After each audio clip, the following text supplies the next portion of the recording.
5 cuentos de Franz Kafka.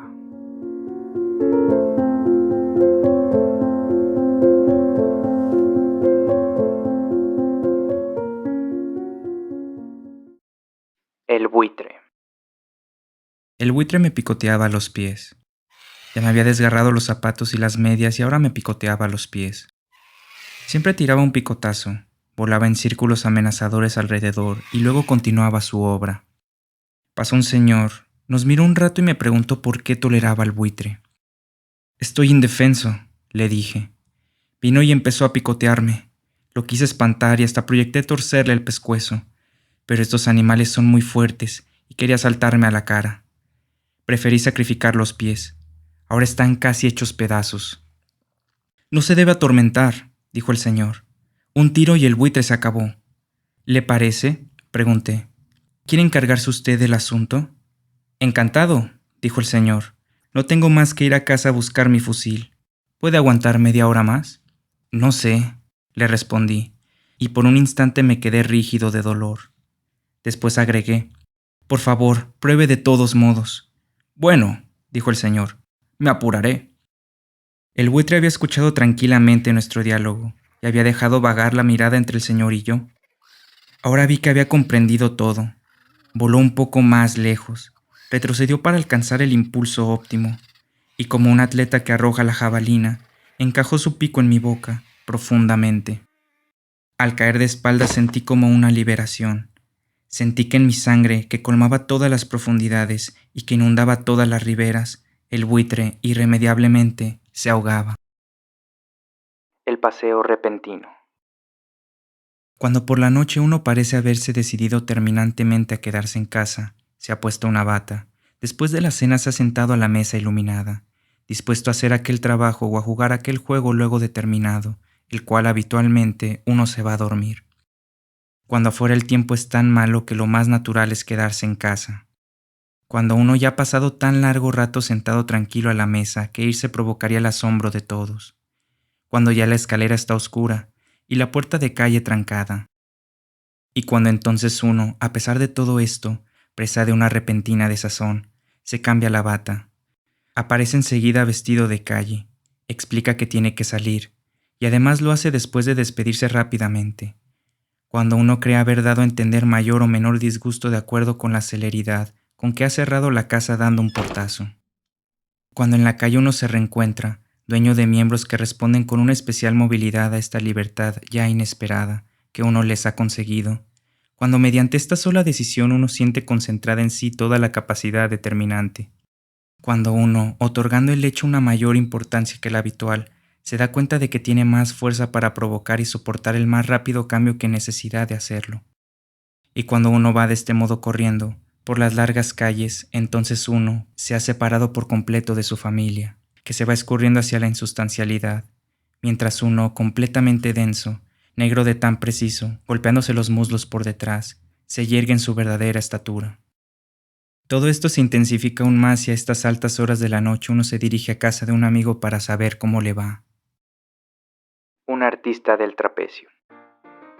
Un artista del trapecio, como se sabe, este arte que se practica en lo alto de las cúpulas de los grandes circos es uno de los más difíciles entre todos los asequibles al hombre.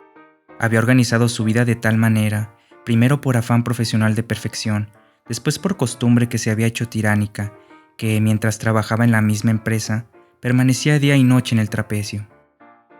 Todas sus necesidades, por otra parte muy pequeñas, eran satisfechas por criados que se relevaban a intervalos y vigilaban debajo. Todo lo que arriba se necesitaba lo subían y bajaban en cestillos construidos para el caso. De esta manera de vivir no se deducían para el trapecista dificultades con el resto del mundo. Solo resultaba un poco molesto durante los demás números del programa, porque como no se podía ocultar que se había quedado allá arriba, aunque permanecía quieto, siempre alguna mirada del público se desviaba hacia él. Pero los directores se lo perdonaban, porque era un artista extraordinario, insustituible. Además era sabido que no vivía así por capricho, y que solo de aquella manera podía estar siempre entrenado y conservar la extrema perfección de su arte. Además, allá arriba se estaba muy bien. Cuando, en los días cálidos del verano, Se abrían las ventanas laterales que corrían alrededor de la cúpula y el sol y el aire irrumpían en el ámbito crepuscular del circo. Era hasta bello. Su trato humano estaba muy limitado, naturalmente. Alguna vez trepaba por la cuerda de ascensión a algún colega. Se sentaba a su lado en el trapecio, apoyado uno en la cuerda de la derecha, otro en la de la izquierda, y charlaban largamente.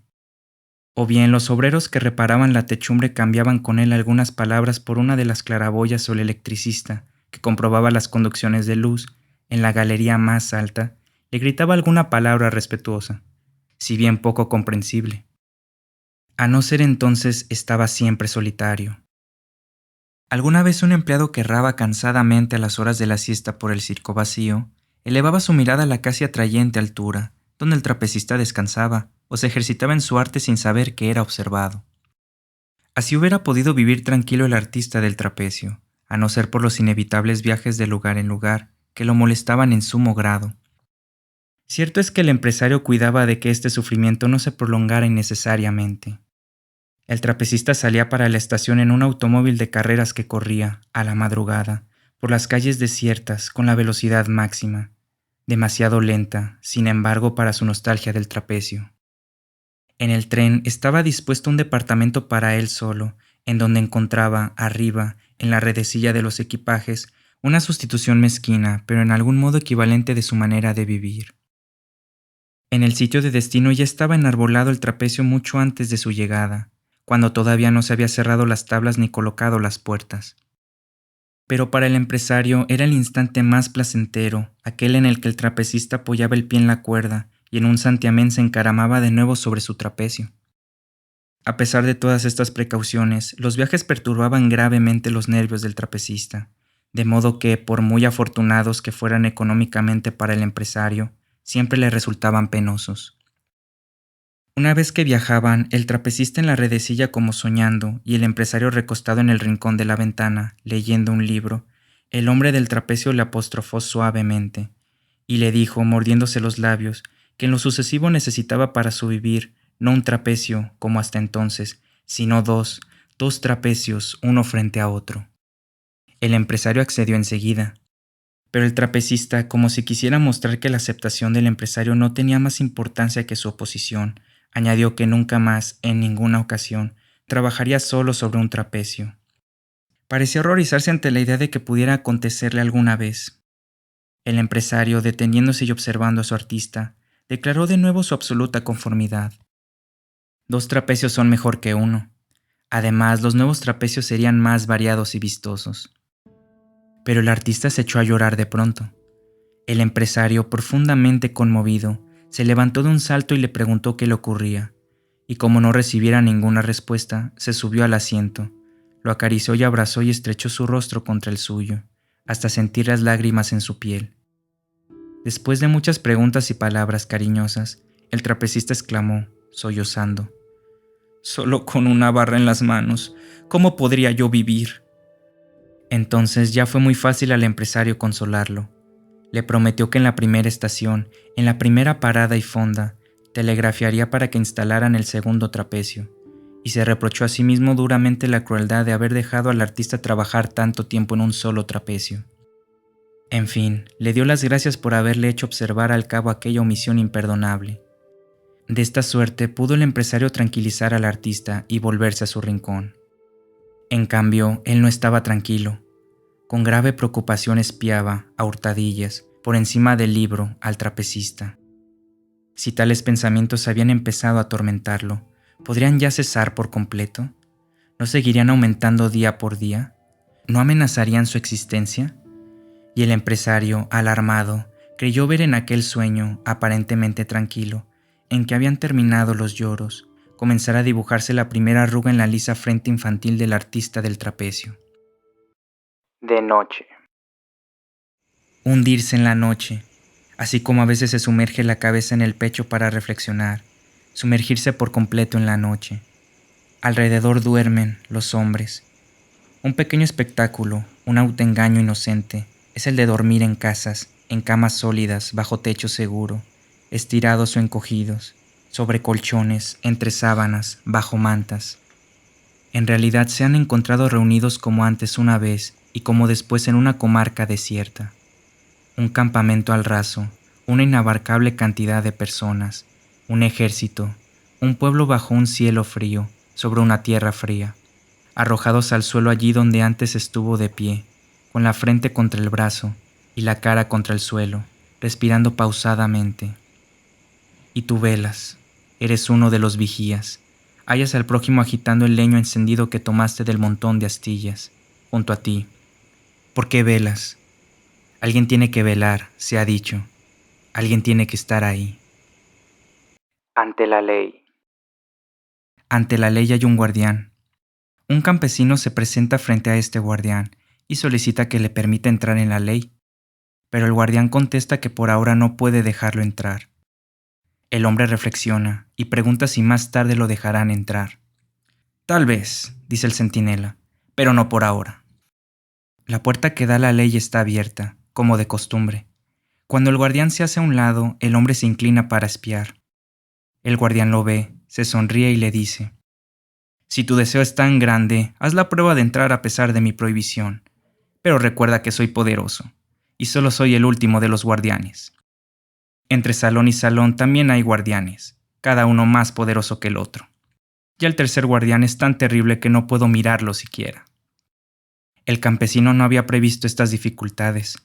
La ley debería ser siempre accesible para todos, piensa, pero al fijarse en el guardián, con su abrigo de pieles, su nariz grande y aguileña, su barba negra de tártaro, rala y negra, decide que le conviene más esperar.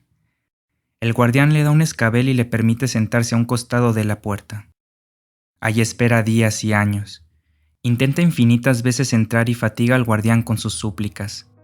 Con frecuencia, el guardián conversa brevemente con él, le hace preguntas sobre su país y sobre muchas otras cosas, pero son preguntas indiferentes, como las de los grandes señores, y finalmente siempre le repite que no puede dejarlo entrar. El hombre, que se ha provisto de muchas cosas para el viaje, sacrifica todo, por valioso que sea, para sobornar al guardián. Este acepta todo, en efecto, pero le dice: lo acepto para que no creas que has omitido ningún esfuerzo. Durante esos largos años, el hombre observa casi continuamente al guardián. Se olvida de los otros y le parece que este es el único obstáculo que lo separa de la ley. Maldice su mala suerte, durante los primeros años audazmente y en voz alta. Más tarde, a medida que envejece, solo murmura para sí. Retorna a la infancia y como en su cuidadosa y larga contemplación del guardián, ha llegado a conocer hasta las pulgas de su cuello de piel. También suplica a las pulgas que lo ayuden y convenzan al guardián. Finalmente, su vista se debilita, y ya no sabe si realmente hay menos luz o si solo lo engañan sus ojos. Pero en medio de la oscuridad distingue un resplandor que surge inextinguible de la puerta de la ley. Ya le queda poco tiempo de vida. Antes de morir, todas las experiencias de esos largos años se confunden en su mente en una sola pregunta que hasta ahora no ha formulado. Hace señas al guardián para que se acerque, ya que el rigor de la muerte comienza a endurecer su cuerpo. El guardián se ve obligado a agacharse mucho para hablar con él, porque la disparidad de estaturas entre ambos ha aumentado bastante con el tiempo, para desmedro del campesino. ¿Qué quieres saber ahora?, pregunta el guardián. Eres insaciable. Todos se esfuerzan por llegar a la ley, dice el hombre. ¿Cómo es posible entonces que durante tantos años nadie más que yo pretendiera entrar? El guardián comprende que el hombre está por morir, y para que sus desfallecientes sentidos perciban sus palabras, le dice junto al oído con voz atronadora: nadie podía pretenderlo porque esta entrada era solamente para ti. Ahora voy a cerrarla. Escuchaste Letras Abiertas. Nos escuchamos en la siguiente lectura.